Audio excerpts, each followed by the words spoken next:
Bonjour à tous, bienvenue pour cette 17e vidéo de la chaîne YouTube tennisbelge.be. Alors aujourd'hui au programme, une nouvelle page de l'histoire de la Coupe Davis, de la Belgique en Coupe Davis, une page un petit peu plus sombre que la dernière, qui était, il faut bien le dire, assez glorieuse. Je vais ensuite vous présenter le portrait de la joueuse de la semaine, la seule qui a remporté un tournoi cette semaine, il s'agit de Magali Kempen. Je terminerai ensuite par, comme chaque semaine, les résultats, les bons, les mauvais, et une page sur les classements. Mais tout de suite, je passe à cette histoire de la Coupe Davis et cette page un petit peu sombre de notre histoire tennistique. Après la retraite de Jacques Brichand, deux joueurs vont dominer le tennis belge. Le liégeois Eric Drossard, tout d'abord, qui va remporter 3 fois le championnat de Belgique au milieu des années 60, et ensuite le bruxellois Patrick Hombergen, qui lui remportera 11 titres nationaux sur 12 années, depuis la fin des années 60 jusqu'à la fin des années 70. Le record de Patrick Hombergen ne sera d'ailleurs jamais égalé, puisque le championnat de Belgique ne se dispute plus depuis 2004. Mais au niveau international, ces deux joueurs ne vont pas réaliser une très grande carrière. Drossard, lui, ne va jamais réussir à dépasser le deuxième tour dans les grands chelems, alors que Patrick Hombergen ne va le faire que 2 fois, à Roland-Garros et à Wimbledon en 1972.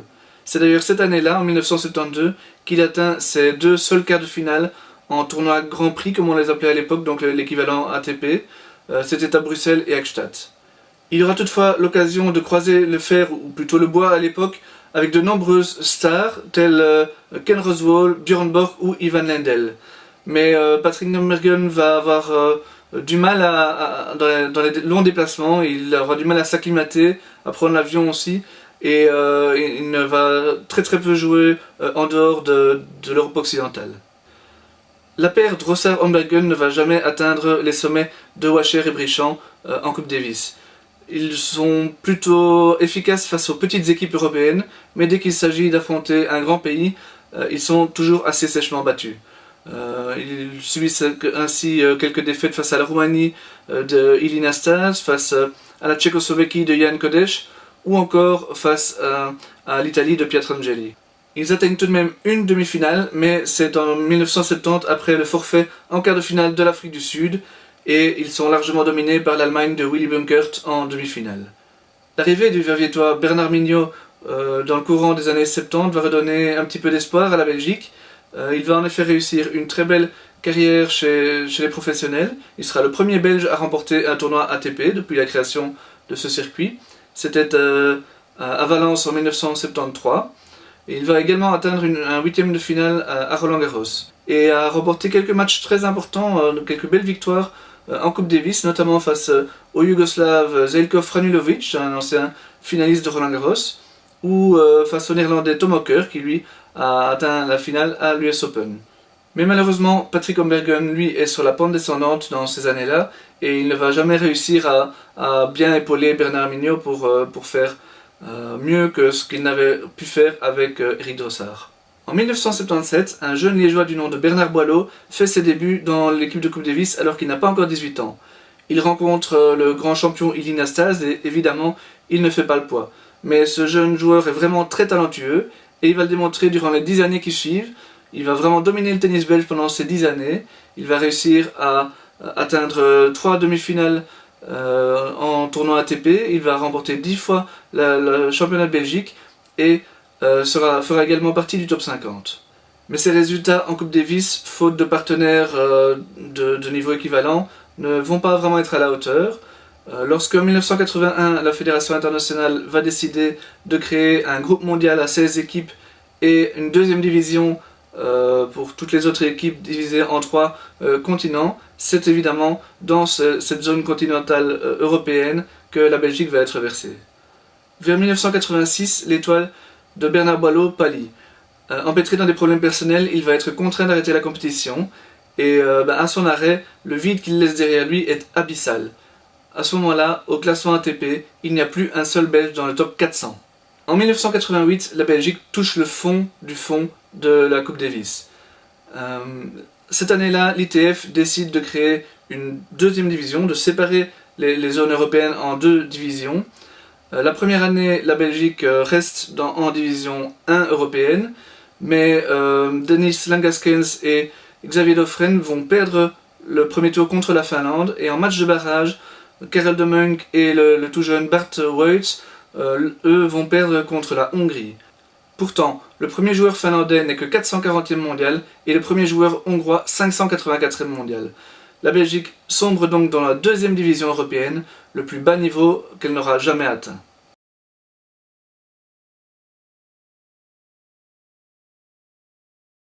Après Gretchen Minen la semaine passée, je vais vous présenter le portrait de Magali Kempen.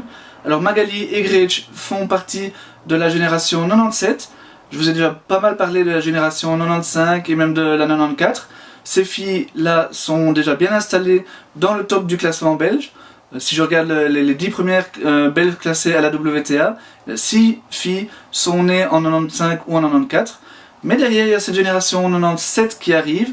La 96 c'est peut-être un tout petit peu moins intéressante. La 97, il y a quelques filles au profil vraiment très très intéressant également. Gretchen, je vous en ai parlé. Magali cette semaine.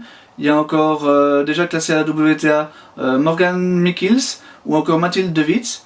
La semaine prochaine, au nouveau classement qui sera publié dans 10 jours, il y aura en plus Doreen Kuipers. Et on peut également parler de certaines filles qui n'arriveront probablement que l'année prochaine, comme Margot Bovy, Elisa Van Langenonk ou encore Elena van der Sipt. Donc ça fait quand même une belle génération qui arrive et des filles quand même assez prometteuses également. Mais concentrons-nous sur Magali pour cette fois-ci. Magali n'avait pas 5 ans quand elle a commencé à jouer au tennis. Et très rapidement, elle et Gretchen Minen ont dominé leur catégorie d'âge, avec un petit avantage pour Magali d'ailleurs, puisqu'elle a remporté en 2009 la Coupe de Borman des moins de 12 ans face à Gretchen, et de nouveau face à la même adversaire, la Coupe de Borman moins 14 ans en 2011. Chez les juniors, Magali s'est montrée plus discrète que Gretchen Minen. Ses parents préféraient l'avoir terminé sa scolarité à la maison, donc elle ne faisait pas partie du centre VTV. Elle avait forcément du coup moins de moyens pour voyager, et elle était beaucoup plus souvent à l'école, et donc elle a nettement moins disputé de tournois internationaux sur le circuit junior. Elle l'a fait tout de même pendant 1 an et demi, elle a atteint la 189e place mondiale, mais elle n'a jamais pu disputer de tournoi de Grand Chelem. Ses premiers résultats sur le circuit pro, elle les réalise durant l'été 2012, lors de 2 tournois en Belgique. Essentiellement, elle va se concentrer dans un premier temps sur les rencontres de double. Elle se montre très brillante dans cette catégorie. Elle atteint déjà sa première finale dans un 10 000 $ à West End cet été-là, et également une demi-finale à Bollé dans un 25 000 $. Dès l'année suivante, en 2013, elle remporte son premier titre ITF, également en double. C'était avec Nikki Van Dijk et déjà dans un 25 000 $ à Coxide.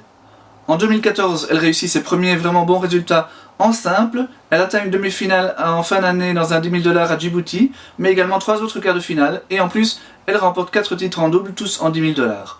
Cette année a mal débuté pour Magali, qui s'est blessée dès le mois de janvier. La blessure en plus s'est avérée nettement plus embêtante qu'il était prévu au départ, puisqu'une opération a démontré que le tendon de son poignet était déchiré aux 2/3. Donc elle a passé une opération et la revalidation a été très longue, puisqu'elle n'a repris la compétition qu'au mois de septembre. Très vite, heureusement, Magali va remporter son premier titre ITF à El Kantaoui, dès le deuxième tournoi de reprise. À cette occasion, elle va rencontrer et battre pour la première fois une top 300, la française Arcangeli. Un mois plus tard, elle retourne en Tunisie et elle gagne de nouveau ce tournoi. Cette fois-ci, elle fait carrément le doublé en simple et en double.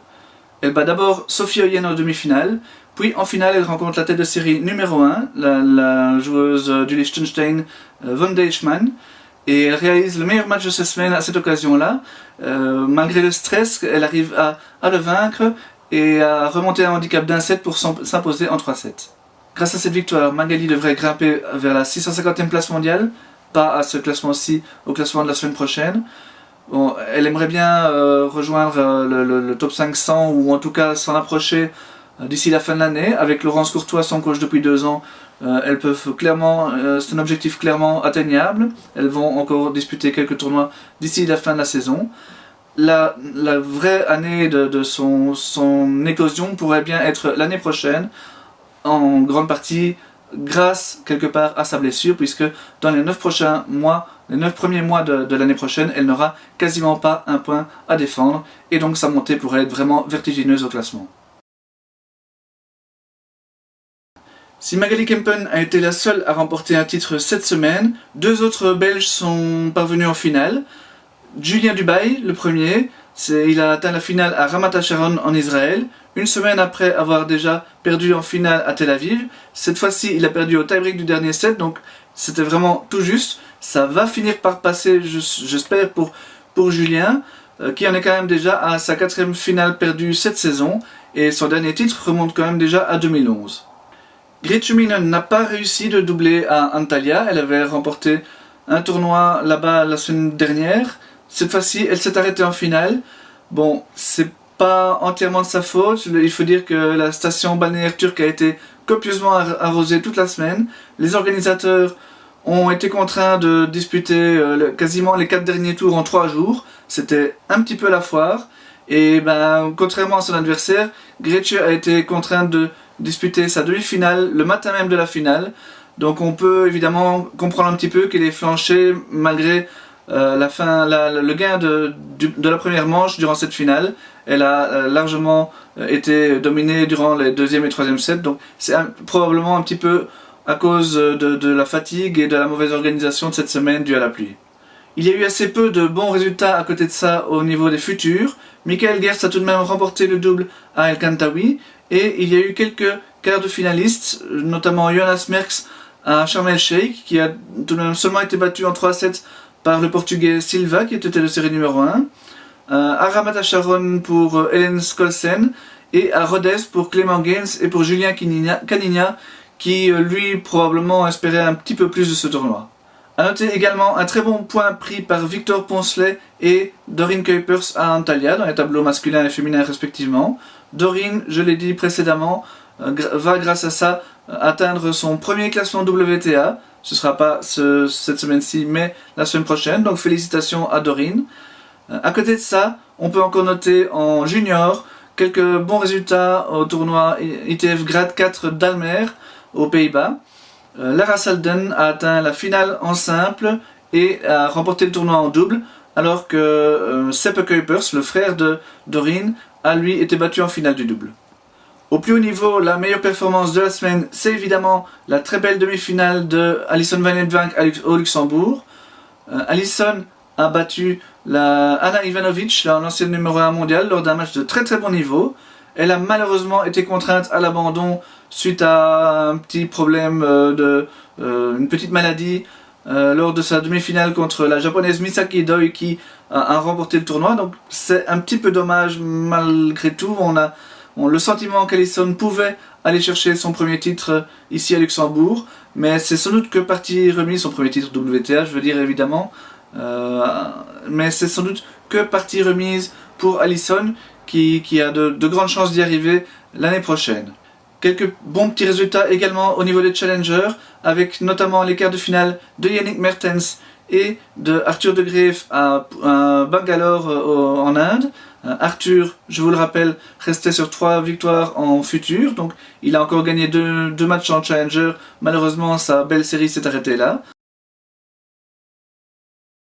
Au niveau des mauvaises nouvelles, les autres joueurs du top belge n'ont pas réussi de très très bons résultats. Ruben Bemmelmans était engagé dans les qualifications à Vienne, il était tête de série numéro 1 de ce tableau, il a été battu d'entrée.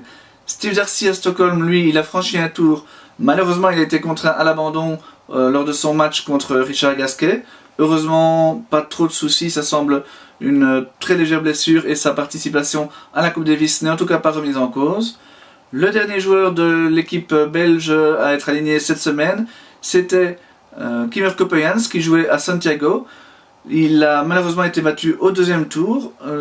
Kimmer, pour cette tournée en Amérique du Sud, a réalisé quelques bons résultats, mais dans l'ensemble, c'est relativement assez irrégulier et trop irrégulier vraisemblablement pour qu'il en soit vraiment satisfait.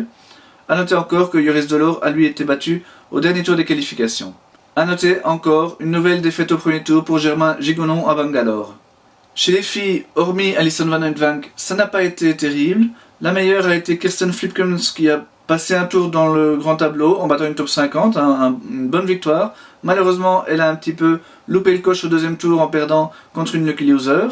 Janina Wickmayer a été battue au premier tour. et Isaline Bonaventure et Elise Mertens ont, elles, perdu en qualification. 6 joueuses belges disputaient des ITF de 50 000 $, c'est pas mal, mais malheureusement les résultats n'ont pas vraiment suivi. 5 d'entre elles ont été battues dès le premier tour. C'est le cas de Marie Benoît et de Claire Liebens à Saguenay. C'est le cas également d'Eline Beukens en qualification à Suzhou, ainsi que de Catherine Chantraine et d'Anastasia Smirnova en qualification à jouer les tours. Seule Victoria Smirnova, la sœur d'Anastasia, a franchi un tour dans ce tableau qualificatif. Au niveau des classements, Kimur Kopayans perd encore quelques places. Son irrégularité commence à compter et ça commence à devenir vraiment très difficile pour lui d'espérer une place dans le tableau final de l'Open d'Australie. La remarque vaut aussi pour Germain Gigounon, ses derniers résultats ne sont pas bons et lui pourrait même rater les qualifications à Melbourne. Par contre, Arthur de Greve, vous pouvez le remarquer, lui est en train de rejoindre Germain, et comme il a quasiment plus un point à défendre d'ici la fin de l'année, eh bien, il a de bien meilleures chances que Germain d'atteindre les qualifications à Melbourne. Niels de Seine grimpe bien au classement grâce à sa victoire à Saint-Dizier il y a 10 jours, et vous pouvez voir Julien Dubail également fait une belle montée, il se rapproche du top 500. Alors là c'était grâce aux points qu'il a remportés lors de sa première semaine en Israël, sa première finale. Les points qu'il a obtenus cette semaine n'apparaîtront que la semaine prochaine au classement, et donc il reviendra dans le top 500 la semaine prochaine. Nos 3 meilleures représentantes chez les filles grimpent. C'est surtout Alison Valenvank évidemment grâce à sa demi-finale au Luxembourg qui fait la belle opération de la semaine. Elle atteint son meilleur classement, 41e, et elle est assurée de terminer l'année à la première place belge, puisque Janina Wickmayer a déjà déclaré que ce tournoi WTA de Luxembourg était le dernier de sa saison. Ce ne sera pas le cas par contre pour Kirsten Flipkens. Elle va essayer encore d'assurer cette semaine sa place pour le tableau final de l'Open d'Australie lors d'un 100 000 $ à Poitiers. Isaline Bonaventure, elle perd quelques places. Elle a aussi déclaré que le tournoi du Luxembourg était son dernier tournoi. Donc ce sera plus ou moins, elle ne devrait pas terminer l'année dans le top 150. On voit encore quelques places perdues pour Claire Liebens, pour Catherine Chantraine. Par contre, Grete Minen, je vous l'avais annoncé la semaine dernière, grâce à sa très belle victoire à Antalya, elle fait son entrée dans le top 500. Voilà, c'est tout pour cette 17e vidéo. J'espère qu'elle vous a plu. À la semaine prochaine.